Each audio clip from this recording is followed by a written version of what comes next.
মনে আছে এই বড় কাতল মাছটার কথা? সেটার মাথা দিয়ে আজকে মুড়ি ঘন্ট রান্না করব। দেখো, মাথাটা কেটে ধুয়ে টুকরো টুকরো করে নিয়েছি। তারপর এই যে হলুদ মরিচ লবণ মাখিয়ে তেলে ভেজে নিচ্ছি।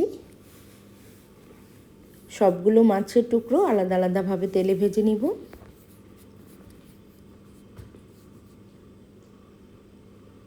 দেখো, সবগুলো মাছের টুকরোই ভাজা হয়ে গেছে, সুন্দর একটা কালার এসেছে,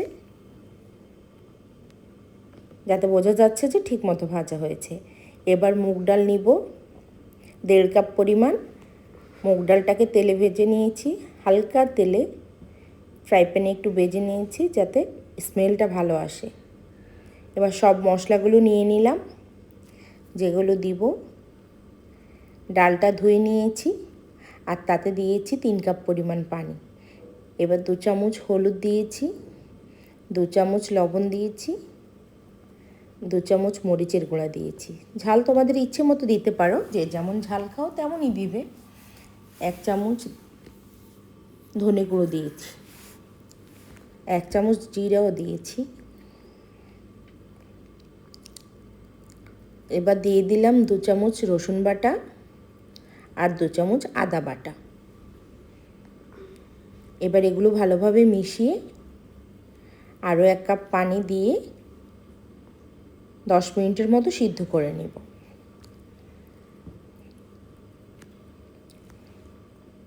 দশ মিনিট পর দেখব ডালটা সিদ্ধ হয়েছে কি না, যাতে বেশি নরম না হয়। এই অবস্থায় পেঁয়াজ কুচি দিয়ে দিব। 4টা পেঁয়াজ কুচি করে নিয়েছি, ওই পেঁয়াজ কুচিগুলো দিয়ে দিব।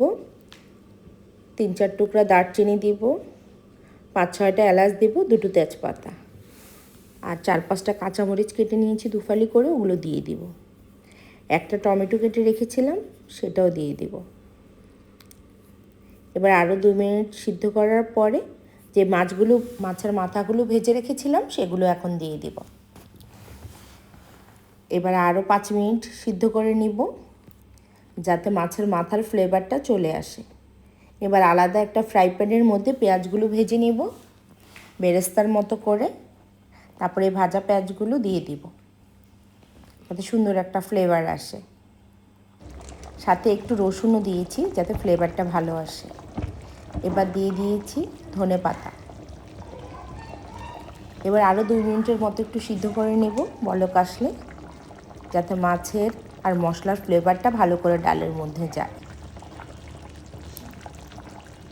যারা চাও ঝাল বেশি খাও তারা এই সময় একটু আধা চামচের মতো গোলমরিচ অ্যাড করে দিতে পারো, এই ফ্লেভারটাও ভালো আসে।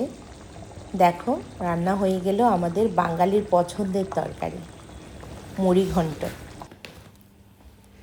যেটা আমাদের সবারই কম বেশি পছন্দ, তাই না?